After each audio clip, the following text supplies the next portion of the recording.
Hello, my name is Martin Klang. I'm from Rebel Technology, and I've got some of our current products to show you and some of the future products. Here we have the Open Sound Wi-Fi receiver and transceiver. So it sends and receives OSC messages. At the moment, it's connected to the OWL modular, which is a programmable device. This one's currently a synth voice. And the second one is set up as an effects processor. And then on the second row here, to orientate you, we got some of our future stuff. We got the Prism oscilloscope. And it's more than just an oscilloscope. There's a Lissajous figure. It's a programmable device as well, so you'll be able to write your own patches to use the screen. And it's got audio input and output and 2 CV inputs. But also showing an expander for the Wi-Fi module, which will add, along with MIDI capabilities, wireless MIDI, you'll have 16 jacks, 16 controls that can be either gates or CV, input or output, each one configurable. And just to show you quickly the Touch OSC interface here. I see you use Android? Yeah, so this is an Android device, but the applications are, they're not proprietary. So normally the people use iPads? Yeah, sure, you can use Touch OSC. It's available both for iOS and Android. So no problem, okay. No problem there. And same thing with Lemur. You can run Lemur on both iOS and Android. And you can, of course, also use a laptop. You can run Max MSP patches to send and receive OSC messages, Max for Live, Pure Data, Reactor. There's a whole host of them. What I have set up here is my trigger is triggering the OWL modular. The first CV is setting the pitch level. And the second CV here is controlling the cutoff frequency of the filter. You'll hear a bit better if I turn up the resonance.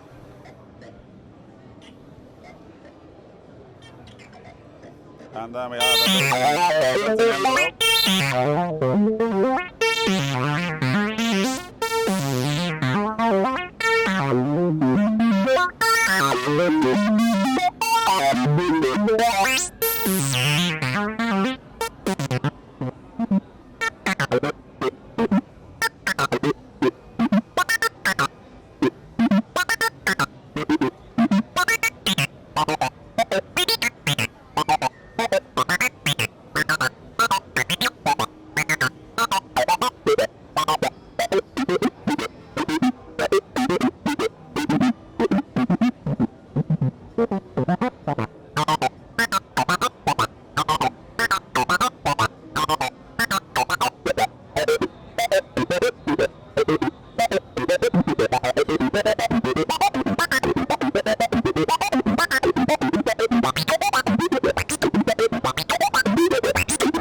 Can you tell us a bit about these user patches? Yeah, exactly. So we have an online community of people who use the OWL and develop their own patches. And you can write patches in C++ for the hardcore coders, or Pure Data, or a language called Fast.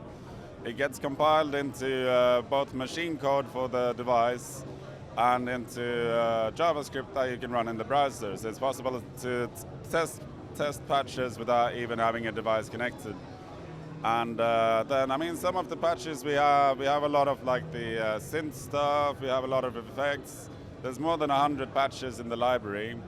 The OWL modular also stores 40 patches on board, so you can change.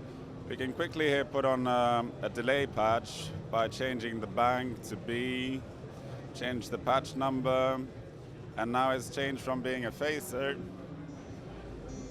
to being a delay line. And this is a tempo sync delay, so you can synchronize it to your clock. And obviously you got your feedback control. So it's a very flexible device. We also have more unusual patches, should I say. Here's one which is a game sound generator. So you can select the type of game sound from explosions to laser guns. And each trigger you send it. Of course, all the parameters can be automated. And for each trigger, you're gonna get a different sound. And there's a whole range of sound. This is just one of 100 patches. Yeah, we got some crazy ones, we got some normal ones. The sounds are all synthesis based. Sorry? It's all synthesis based. It's all synthesized, yeah. There are also loopers and samplers that you can use. We're working on a way to load samples over wireless. So the thing we're working on for the future here, with the scope and the expander, the open sound and the owl, is that they'll all be able to connect over a digital bus. So you can get a wireless MIDI connection to the owl if you want. So you'll be able to control the device with a touch screen, and also in the future to load and select samples.